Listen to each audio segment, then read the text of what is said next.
Hey, this is Richie from the Metal Cell podcast. I'm delighted to welcome Anto, guitarist with Sinocence. How are you, my man? How's it going, Mugger? And Duane, the singer with Sinocence. How's it going, Welcome aboard, lads. Great to have you on. Thanks for having us, man. Yeah, it's going to be probably an episode where we'll be doing more looking back than looking forward, but that's understandable considering the situation at the moment, you know? Yeah. So the first time I saw ye lads was Bloodstock in 2018, and that was an important gig for you in a lot of ways, because I suppose with Duane, was that how many gigs had you played with the lads at that stage, Duane? I think that was my third gig with the boys, and that was including the first one. I came on for like one or two songs, and then I did a full gig, and then I did Bloodstock. Oh, so there was a kind of handing over of the flame from Morrow to you, is it? That's right, yeah. And then we did our full. We done a pre-Bloodstock, like a warm-up gig in the Limelight, and it was good. And then we'd done that one. So yeah, it was a wee bit nerve-wracking doing the full set even before Bloodstock, because I used to be in bands years ago, and it was a good 8 years from when I was on stage, like, so. Wow. It was a tight, and then straight into Bloodstock as well. So. And of course, you didn't have the benefit of a telecast. Is that what they call it, where the lyrics come up in front of you? Yeah. So I'd been learning the songs a good while. Like I knew the songs, but it was the standard. Before you're going on, you're like, the fuck's the lyrics? You know, you can't remember the lyrics. Like, but then the music starts playing, and even before it was my time to sing, I was all, I can't remember the lyrics. And then just as you're about to start singing, you remember it. So it's lucky enough. Like, but sure, that still happens to me. So it's all good. Yeah, that's probably something to be on the back of your mind as a singer, really, just to have your fucking lyrics nailed down, you know. Yeah. But that performance that day was brilliant. What we usually do, that was our last year going to Bloodstock. So there's around 8 or 9 of us from Cork go over there every year, East Cork Metal Militia. And that was our last year we went, because for the first time ever, it started pissing rain, if you can remember. And yeah, and we always kind of make sure that every year we go and see the 4 or 5 Irish acts. It was great seeing you in the Jägermeister tent. I fucking love that little stage there, you know. You look like you were having fun, Anthony, anyway. It's interesting up there. It was like it was Duane's like first or second gig, and then we're all just, you know, Boston. I mean, the stage was so small. I mean, we're all just bouncing around. We're used to moving a bit more, like, you know, so that kind of made it even better, because we didn't have to go out to the front, you know, right into the crowd and fuck around. Like, it was good, like, you know. I had to be like a flamingo and stand on one foot because there was no room on stage. Yeah, it was good first couple of shows, like, you know. And had you how you went through the qualifiers to get to Bloodstock, or were you invited, Anto? We're invited that year. The last 2 years we made the final. So Simon was like, you know, just invited us to do the Bloodstock stage, which was nice, like, you know. With the addition of Duane saying, give us a bit of a platform for Duane to, you know, come on and introduce him to everybody. Like, so it was a good thing for Simon. It was a good thing for us. It was just really nice. So it was a good thing for him to do, like, you know. Yeah, definitely. And Duane, what was your background? How did you come to the lads' attention? Well, I've known the boys a lifetime. I've gigged with them in the last 2 bands I was in. What bands were they? Anto and myself are cousins. We're blood, like, so we talked for years about always being in a band together and stuff. And like, I was a fan of Sinocence, you know what I mean? I enjoyed going to watch the guys and stuff, and it was awesome. But then the opportunity came up where Morrow was leaving, so he wanted to step down or whatever. So Anto was straight on the phone to me then and asked me was interested, and obviously I was, so I jumped at the opportunity to get playing with the boys. Like, Anto, mustn't have been easy for Morrow to make that decision, or was it? Because, I mean, you've been together since how long? Since when? 2000? Yeah. No, 2001. Ah, okay. So I say like near 20 years. I've been in, 17 or thereabouts. But like Morrow was doing, to be honest, Morrow's a phenomenal songwriter, singer, but doing both. I mean, the stuff that we play and his vocals, I don't know how he done it for so long, to be honest. It's just a lot to ask off one person. I always thought, you know, if we had a frontman really ramming this stuff home, it would definitely, you know, it would really make a difference. So we're sort of committed to do the No Gods, No Masters, the trilogy. I think Morrow really wanted to finish it out, you know. And then once it just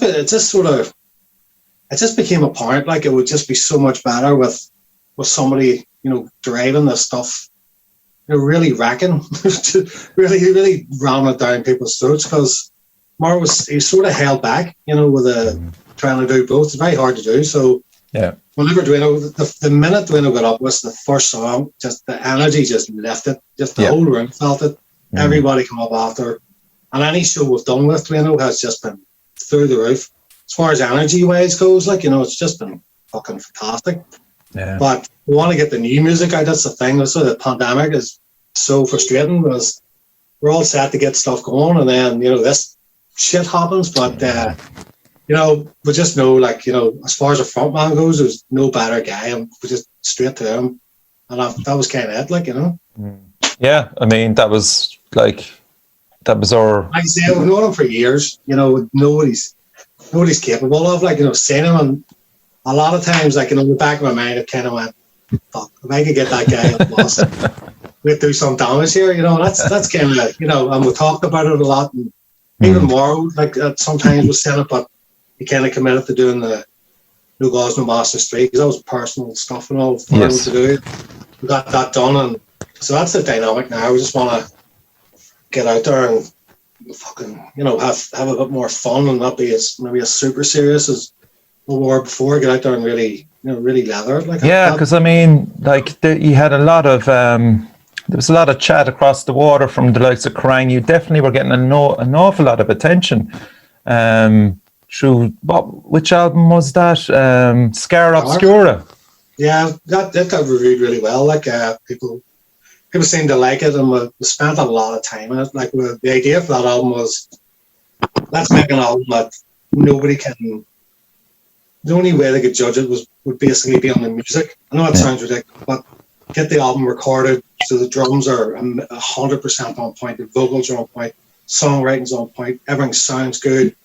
We're not worried about the money. We'll just put as much into it as possible. So the only thing, nobody can knock the production or knock the artwork, or to make a bulletproof album, really, was what we tried to do.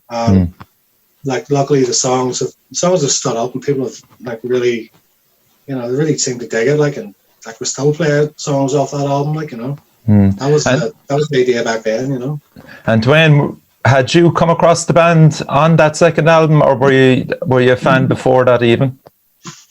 Yeah, I've been playing alongside them since maybe 08. Anto, was it? You had to probably played with us on that album cycle, on shows for that album with Death and stuff. Like, you know, we're always playing together. Like, we grew up together from some time, you know. Even before that, like, with the NDL boys, I think Scar Obscura was flat out then. So, but as I say, they were a local town band for me. So, like, I was always a fan, like, you know. Always, like, what was the scene like when you were growing up? Where are you, Lurgan, or where are you from, lads? What? Yeah, Lurgan. Is it? Lurgan is pretty. Like, Lurgan's about, what, 25 miles outside of Belfast? Yeah, 25, yeah. This is like pre-Distortion project, like, you know, there was nothing really going on back 20 years ago, for fuck's sake. You know, it's we're all just trying to find our way. We're playing mostly at local bars, local clubs and stuff, and then started heading down to Belfast and got together with a few bands. And were you still in school back then? Oh, yeah. And how did you kind of get, like, for you, Anto, guitar lessons, or did you teach yourself, or what? Oh, fuck that. Never had a guitar lesson in my life, which probably shows, to be honest. No, just not even YouTube, just tabs, just sitting in the room. Yeah, sure. There was no fucking YouTube back then, probably. No YouTube, no. Just sitting, tablature, just sitting in the room, playing, like, you know, a couple of friends maybe give you a pointer or two, but just long hours sitting doing that. Metallica, just pure Metallica. Yeah, that's what I was going to say, yeah, because your rhythm work is fucking fantastic, man, as a guitarist.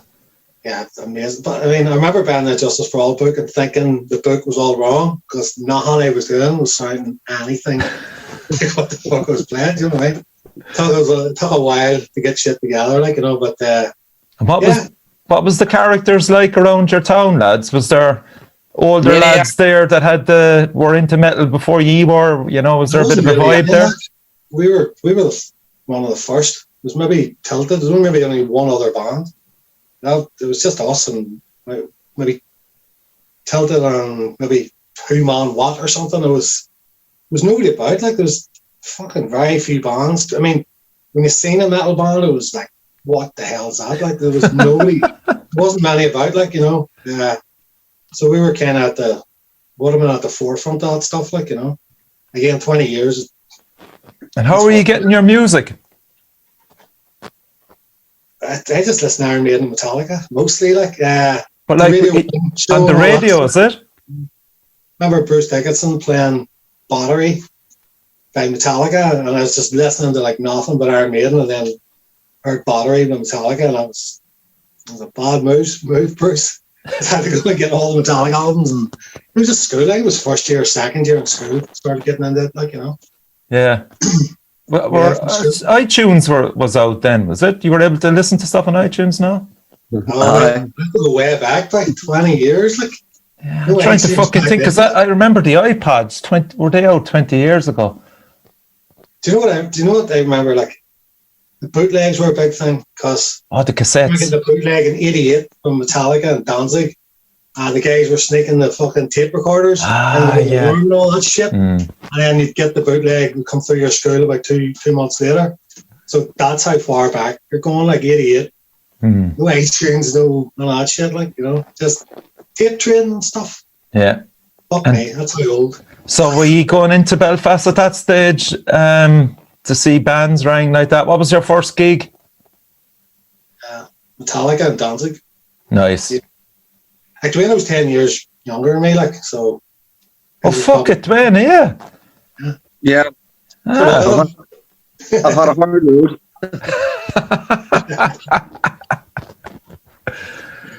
Jesus Christ! So Danzig and Metallica, that must have been a classic. I didn't catch that one. No.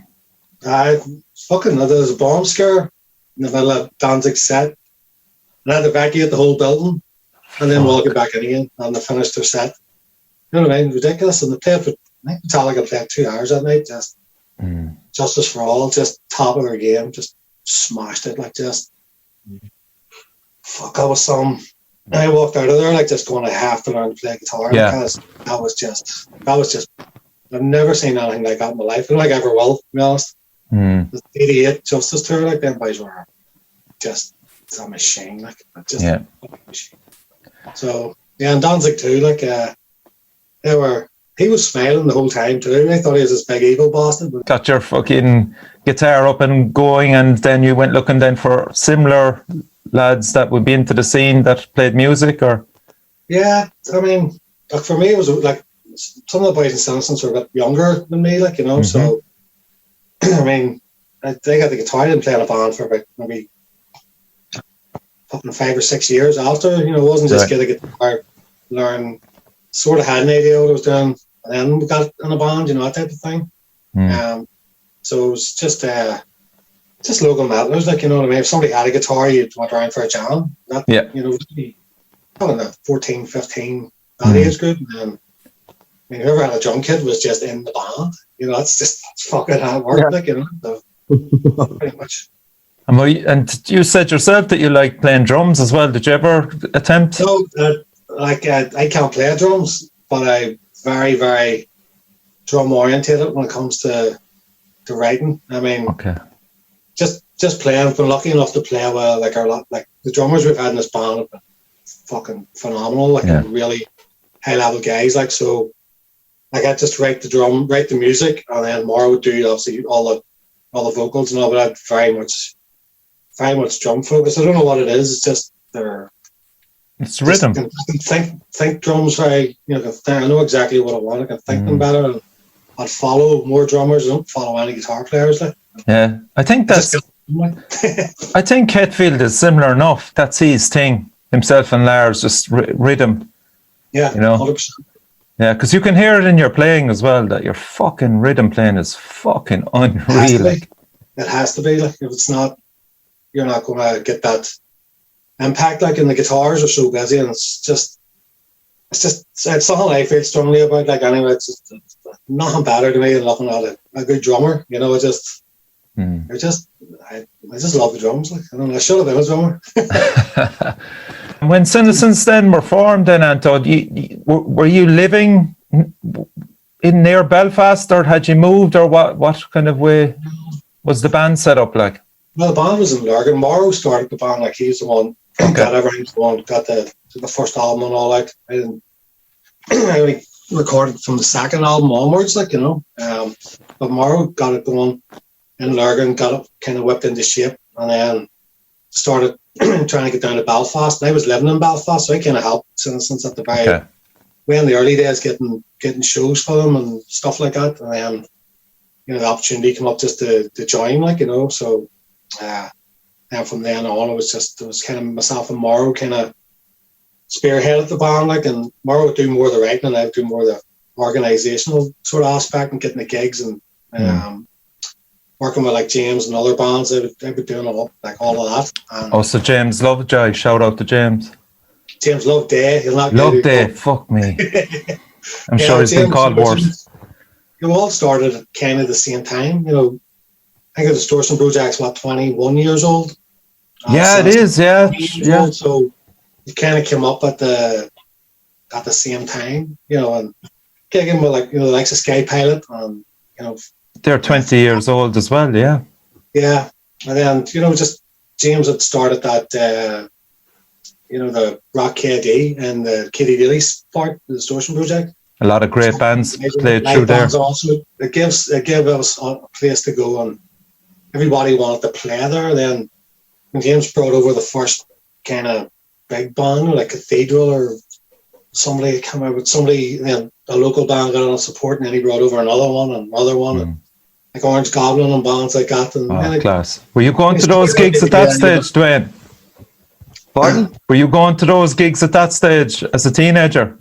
I might have been, at those particular ones, I might have been a bit fresh-faced, but yeah, I was definitely going to them from I was 16, 17. I joined my first band when I was about 17, like, and then it wasn't too long after that we were sharing the stage then with Sinocence, Yeah. Cool. So from then on, I've been at most of their gigs, like I would like it was always hard because I was going up from the town on my own, or me and the missus was going up, like, and so sometimes I just had to get on the train on my own and head down and get drunk as fuck by myself. But I was there to enjoy the music anyway, so I always knew plenty of people once I went down there, but it's still, you're the lonesome boatman going up and down the road in the train, like, on your own, Yeah, at least it was a train anyway, rather than fucking a bus, That's too. Yeah, because I mean, so it's like good time to carry out. Yeah, it's still going on. Like, I mean, in like, I don't know how many times I've gone to gigs in Cork on my Todd over the last few years. Just fucking drive up.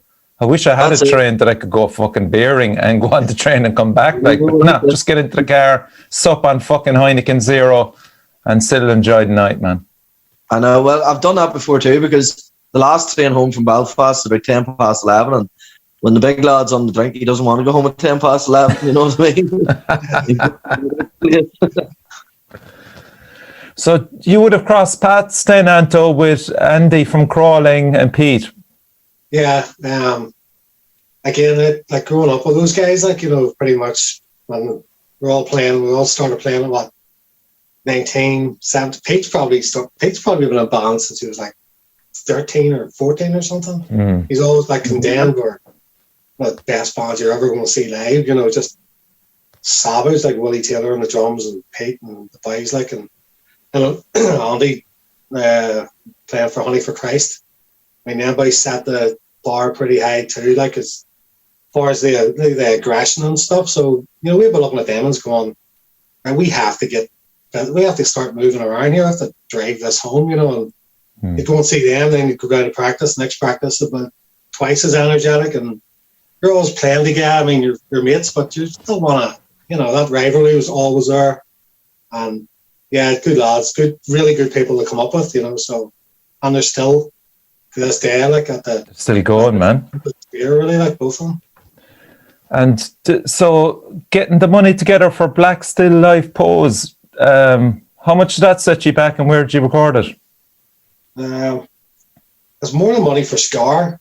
It was a bit more...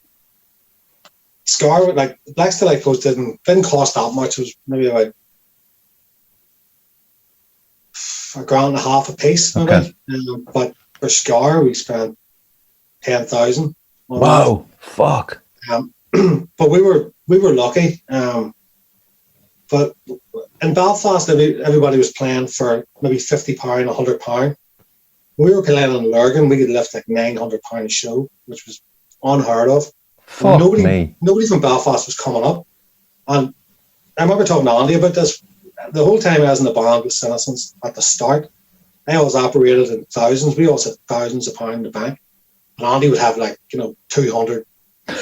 And they said like come up to Lurgan, but they didn't have, you know, the base. We had a really good fan base in Lurgan. So I mean, fucking 600, 700, 800 a night, like 950 I think we lifted. So we got 10 grand to get for, you know, recording and press campaigns, fucking works. We really threw everything at Scar, like, you know, so that's, but the most of that came from Lurgan. And the bar, because the place was packed all the time, the bar didn't charge us anything to rent the place or anything. They just, as soon as we just phoned up and said, come up, we need a gig, and they gave us a date and no charge. The sound guys didn't even take any money, nothing, like, we just got all that money.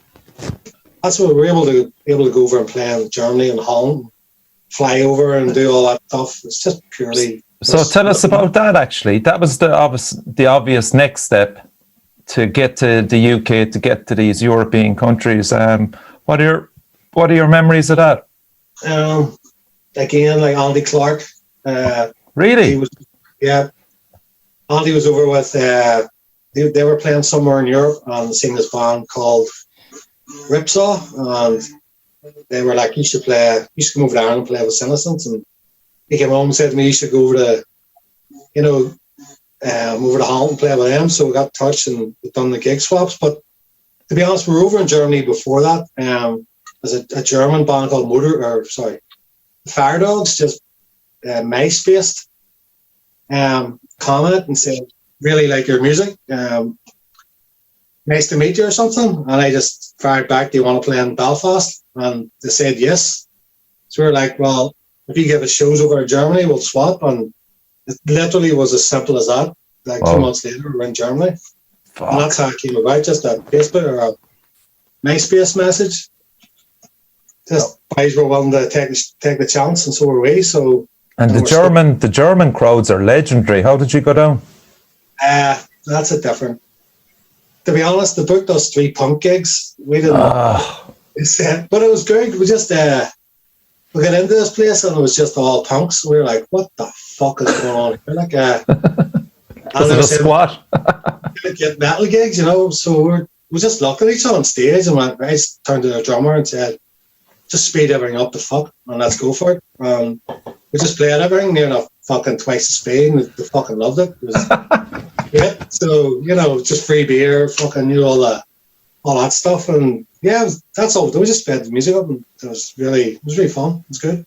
And were you aware at that stage there was a lot of attention kind of being focused on the band from, as I said, UK media?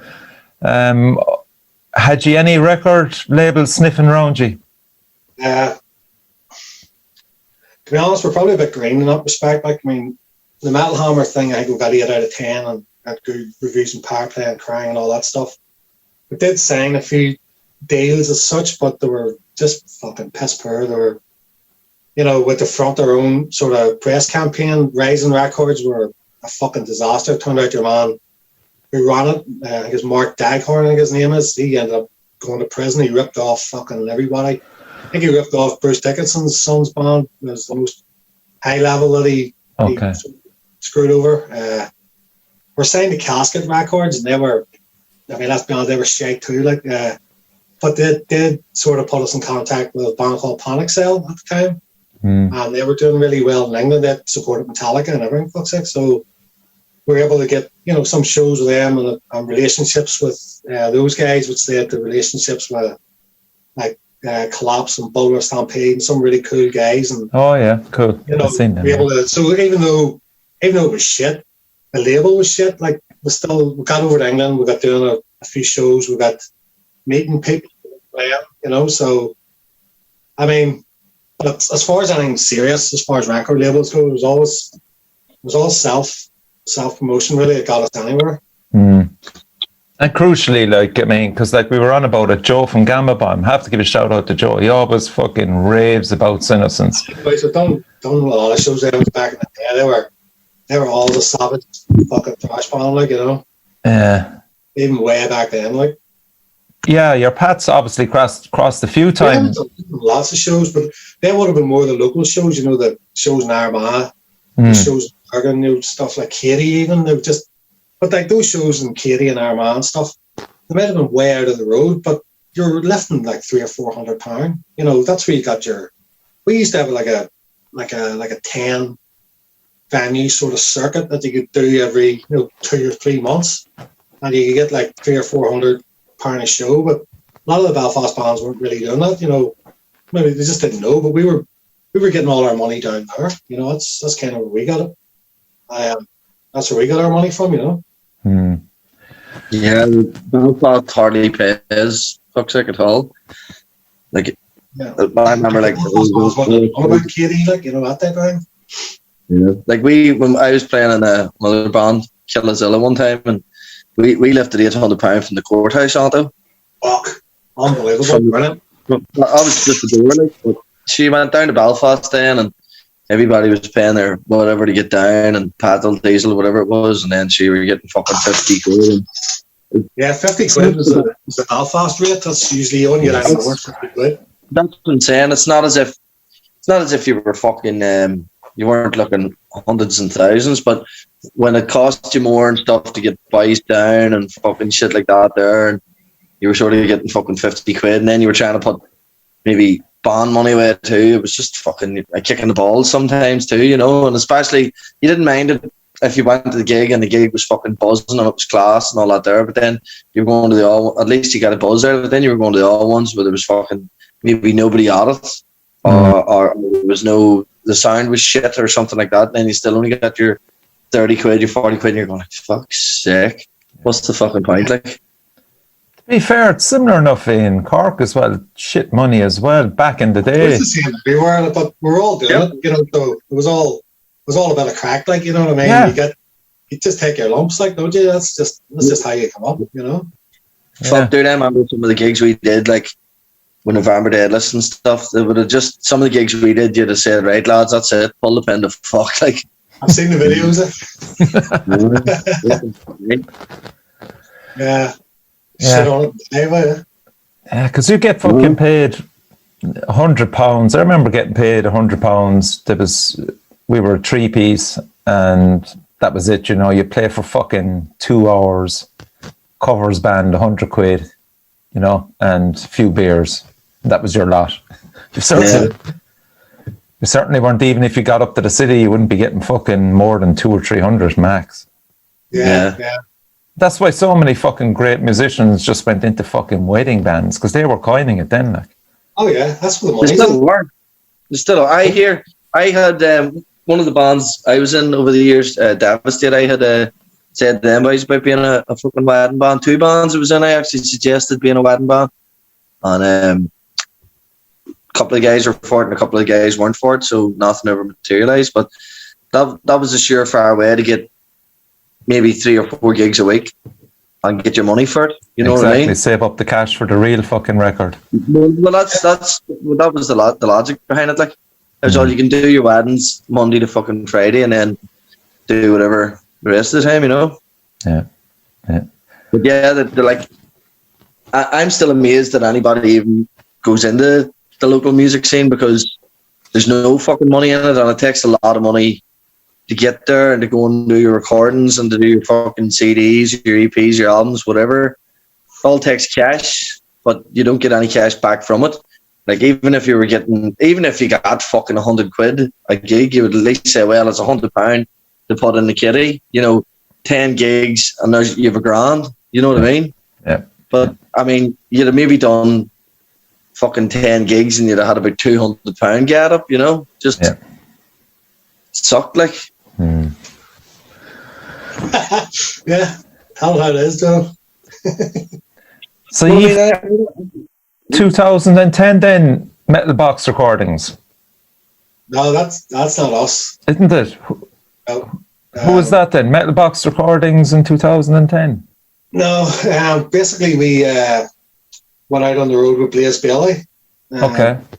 And we know their management and stuff. And at the end of the tour, they had left Blaze Bailey, and the drummer joined us for a wee while, and Blaze's manager joined us. So we were going to, kind of go for that. So they started up Metal Box Recordings. They took the name, but it never really panned out. We were trying to do this thing where we would essentially, Blaze, we would plug into his network, if you know what I mean. Okay. And we were going to have a back line in England and a back line here, and fly over and fucking do all this sort of stuff. And then I think Ryanair pulled out of somewhere, like whatever airport that we were close to that we were going to do this from. Ryanair pulled out of it, so instead of 60 or 70 quid and flight over and back, 35 each way, it was going to be 200, 8 personally each. So the cost just went right up, and there was a few things it just didn't add up anymore. To do that, and just because we couldn't really do that in England, it wasn't really much point of having a management there, if you know what I mean, and paying for that. That kind of didn't really work out. We had released Scar Obscure ourselves, beforehand. We were going to relaunch it for a more focused worldwide release, and try and get on the road, but it just didn't. It was one of those things. It just didn't really work out. And we ended up, just going back to our own devices, if you know what I mean. And were you all working at that stage, or part-time jobs, or what? We've always been working all the time. It's just one of those things. It just we've all got families and stuff and things, bills to pay. So working Or do you know what? We were hoping to make a spring from the Metal Box thing to. I suppose it's like playing for a local football team and then going playing for Liverpool. The gap is so big. I mean, you sort of get to the edge, and to make it really work, you have to be making guaranteed money. It's very hard to make that jump. Yeah, some bands are probably ready to make the jump, but financially they just can't. It's about managing expectations and perceptions, really, isn't it? Yeah. But because some bands are looking right at it, and then if you have a mortgage to pay, you can't just take 3 months off work and go and tour America as much as you want to. It's kind of hard as far as you can push it. You know what I mean? And then Gamma Bomb did though. They just fair play. No. They went for it at the time when a lot of bands like yourselves, and through no fault of your own as well, but just the fucking planets aligned for them. It takes balls and hard it does. Work. Fair play to them. That's fantastic. You've got the energy, you've got get the opportunity. You really have the balls to do it. Fucking fair play to you. It's not easy. It's not easy. Yeah, but I mean, what are the highs and lows then over the last few years then? Fuck. I mean, you played Ulster Hall as well, which is pretty fucking cool. Yeah. To me, like, having Scar Obscura in my hand is nice. Like, finishing was sort of set out, like, 7-year period or a 5-year period to do No Gods 1, 2, and 3. Yeah. We'll finish that trilogy. Do a video for each. We sort of said we're going to do this. 6 or 7 years later, we've done it, and it's just personal stuff. Like my parents both died during that, and a few things happened, but we're able to stay the course and get it done. So the albums to me are the highlights. Yeah. To me, it's just more personal that way. But we've had some good shows. We've played with like Machine Head and Wasp, and yeah, fuck it. You've supported some fantastic bands actually. Like fucking Machine, Sacred Reich, Armored Saint, as well. It's not bad. Like, it's not unpleasant getting on stage with those boys. And I have to ask you about Bulldog Bash. Go ahead. What happened? What happened? What didn't happen? That was a fuck up from start to finish. Like, go on. I'm not exactly sure what information you've got here. Like, so Status Quo headlined, right? Yeah. And you went into it thinking what? It was a festival, but it was kind of ran by bikers or something? Yeah, it was a bit of a weird. We actually got bumped up from like third on the bill to headlining the second stage, which was ridiculous. And when we were there, the sound guys were like, I don't know, one of them was high on meth or some shit. I wouldn't even let him go anywhere near my amp or do anything. He was falling all over the stage. It was a good show and all, but it was a fucking mess. I've never seen anything like it. Like, being offered crystal meth before you go on stage is something I've never had happen by a stagehand. You know what I mean? We went down to the backstage office, just to talk about gear, and they were just lying, just comatose, just fucked up. We were like, who's running this? And then it's like, you're headlining. We're like, but the only cool thing was, like, when we did headline, for whatever reason, all the fireworks went off, and the Status Quo must have been finishing or whatever the fuck, or we went on that late. And when we came off, the fireworks all came off, so it looked like they were fucking for us. So we just sat on the stage and watched this firework display and all. It was just nuts. And then somebody got shot, dead, killed on the way home with the bikers and stuff. And it was just, there was no police weren't allowed anywhere near 3 mile radius of the festival. So it was like strippers on the stage and all. It was mental. I've never seen anything like that. It's good. Fuck me. Suited us fine, but it was just fucking nuts. I don't know how they got through the day, but sure. But sure, fuck it. Like, as you said yourself, that's not something to be sniffed at, to fucking experience that. Crystal meth. They said it was crystal meth and all, yeah? Nice, yeah. And offered me it like it was like, a can of Coke. Like, here, mate, do you want some? And I'm like, what?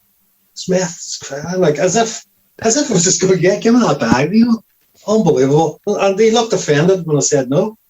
It's like, get the fuck, mate, See, Duane, this is the stuff you avoided, man. You should be grateful. I'm starting to salivate at the mouth there, thinking about it.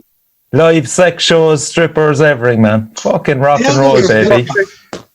It was just fucked up. It was just like, we were trying to put on we played Bloodstock that year as well, so we were like trying to get ourselves, a bit of attention and fucking be professional, and we just walked into that. Bloodstock couldn't have been any more different. They were fucking on the money, rock and roll, Which tent did you play the first time you played there? Was it New Blood? Not long ago, it was just the second tent. I don't think there was any fucking names to them. Okay.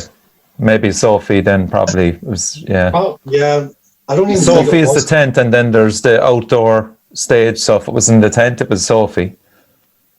Yeah, well, I'm not even sure Sophie. I'm not even sure if that had happened. This was 2007, wasn't it? So was it a covered area or was it outdoor? No, it was covered. It was yeah. It wasn't as big as the Sophie stage is now. Yeah. It was the only second stage, if you know what I mean.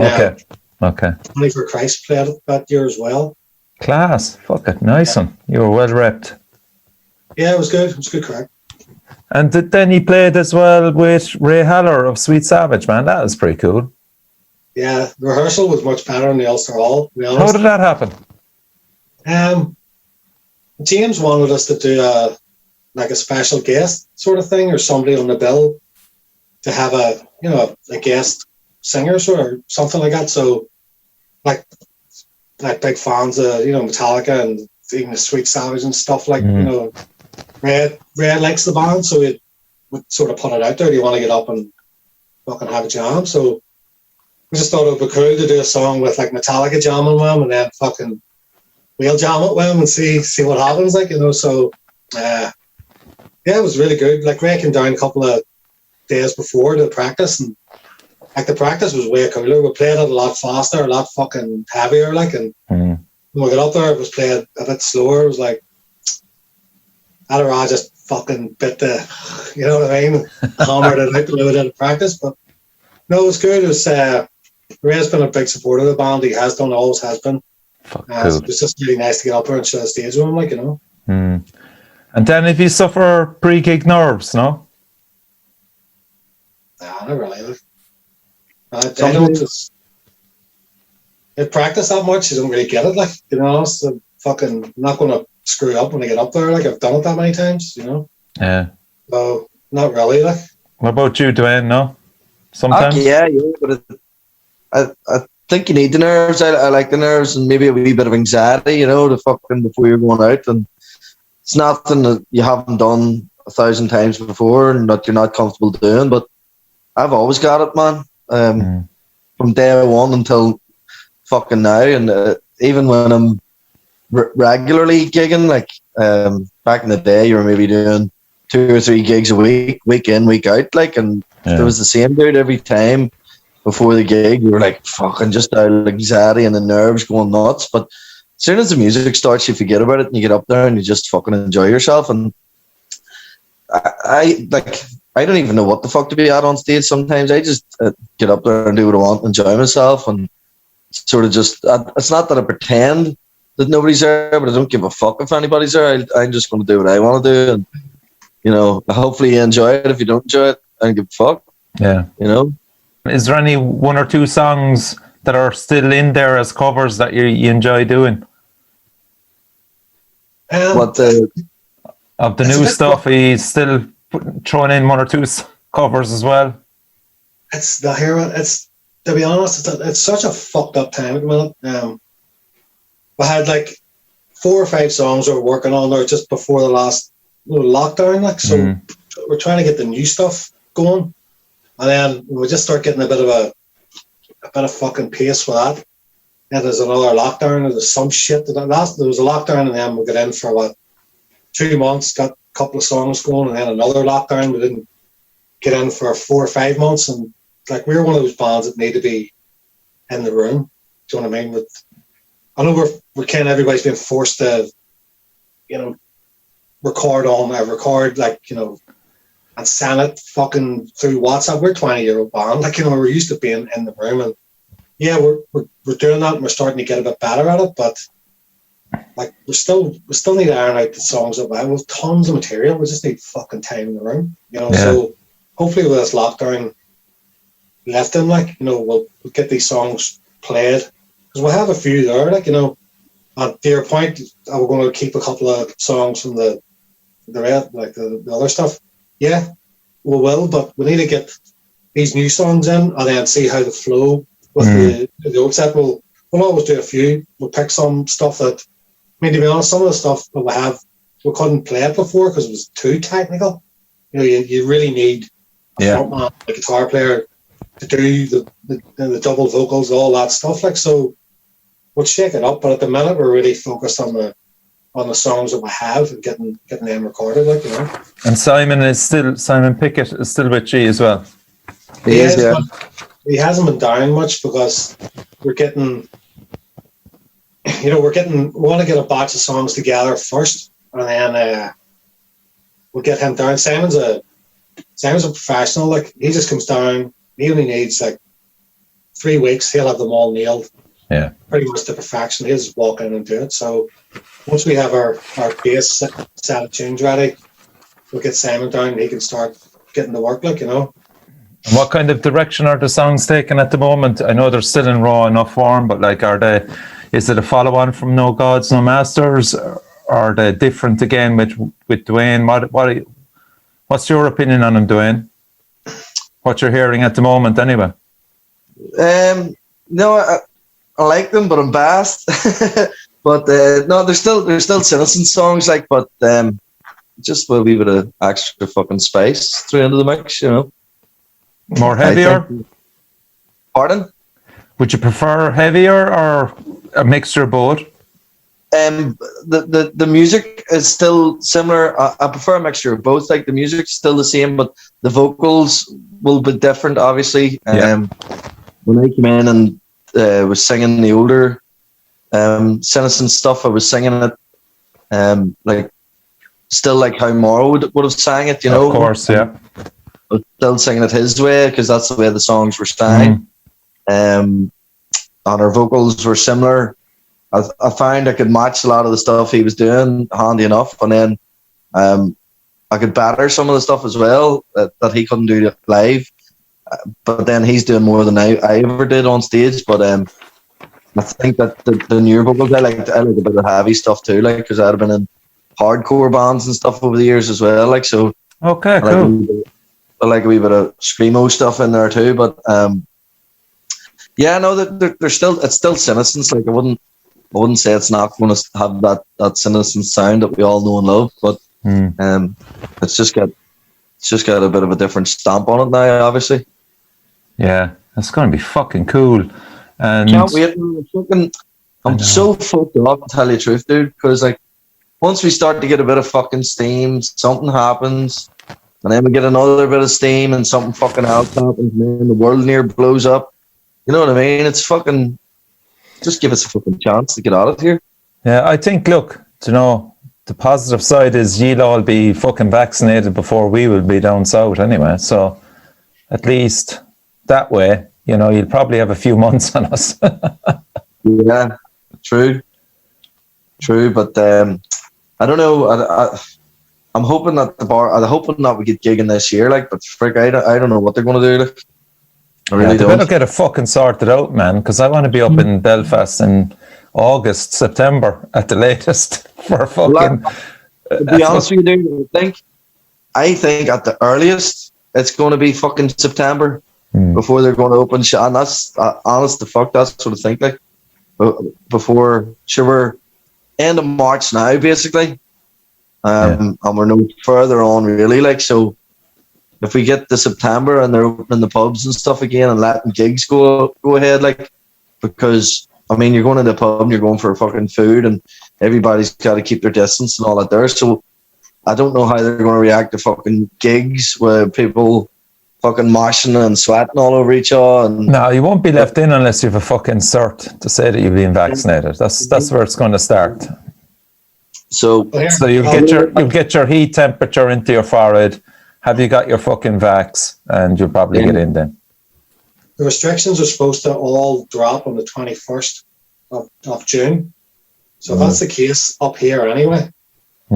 July is maybe a good spot. I think James is going to get it in place anyway. And if it happens, it happens. If it doesn't, at least, you know, it's been... I'll believe it when I see it. Yeah, same here, man. Yeah. But he's looking at the 10th of July for the first show back. So look, let's say ideally speaking, right, you get back early, you get to work on the songs, you could be looking at the end of the year, maybe into January, we'll say, if it's an EP, I'm just guessing now, right, just say 4 or 5 songs. Have you anyone in mind to produce it? Don't even have to think about it. The Frankie McLeod and Einstein. Okay, stick with what you know. Cool. Here, I have a question for you. What do you think?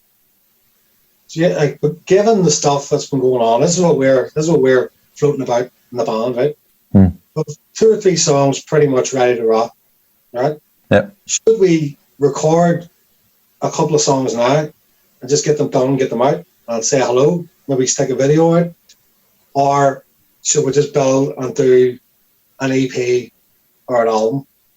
because we haven't done any music. We have music there in the tank, and we haven't put it out. So that's the kind of thing we're talking about in the band. Like, you know, if we do an album, God knows how long it'll be before. I would say my advice, first of all, is don't go down the album route. Get 2 EPs out. So if you can get an EP out this year, this side of this year, happy days, and then record. If you can record it all together, brilliant, and then release one now, and then release the other one in 2022. That's why we done No Gods No Masters.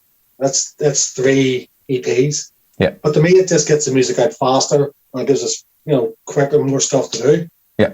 So that's kind of what we're talking about now. Like, I mean, we'll have some material. Like, you know, it's just, do we really want to wait? Fucking go through the whole shit to get a whole album together, like, or just put some stuff out there. Like, I would put out a song there yesterday, I think, and I think Dead Label put out a tune. You know, just maybe we should just stick a couple of songs out to do something, because get a song out. And if my opinion is, get a song out if you can over the summer. I mean, look at The Crawling, for example. Yeah, that's they've released a single, The Sparrow, just on a cassette, one song and a cover. How bad? Everybody's talking about it. Exactly. Again, follow it. Cheers, all day.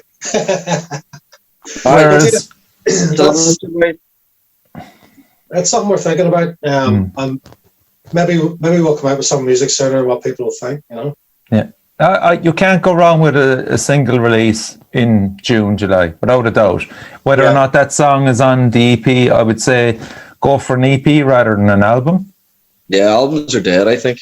Yeah, we've probably enough to go for an EP, to be honest. Yeah. We just need, like Duane said, every time we get a like, you know, it's something happens, like, so hopefully this time when it opens up, it'll stay open and we'll get a bit of work done, you know. Yeah. Well, that's good you're going with Frankie, because I mean, fucking hell, you've got there's a good selection of brilliant producers up the north. I mean, Josh there, shout out to Josh Robinson as well, man. His fucking stuff is unreal. Yeah. We've been with Frankie for 15 years, just not recording anywhere else. It's just something like that, you know. He knows us inside out. He knows what we're after. He knows he's been through a lot of shit with us. Like Frankie, you know, wasn't for a wee while, and you know, like I said, parent stand, things like that. It's just it's more than just a producer sort of fucking musician relationship. Like, you know, he knows when to push and when not to push. And you're coming out with a release, coming into a scene that's probably been like, everybody down here is talking about the Northern Ireland scene, how good it is at the moment. So, you know, it's when you get that release out, you will be playing to packed fucking venues, you know. Please God, no, all goes well, you know. But I'm just saying that the Northern Ireland scene at the moment is fucking savage, man. Seriously competitive up there, like. Yeah, it always has been. You know, I think it always has been. It's fucking some of the bands we play out here up in the north are just fucking to blow your mind, like, every time you play with them. And you're like, of all the live bands, the professional live bands that I've seen, the only difference is the production, the on-stage production. And like, I mean, the skills there, the talents there, the fucking drives there. I mean, the catchiness of the songs, all that shit's there, like. But obviously it's on a different fucking scale because they're playing in Belfast or Dublin or wherever, like. But the bands are all fucking lethal, like.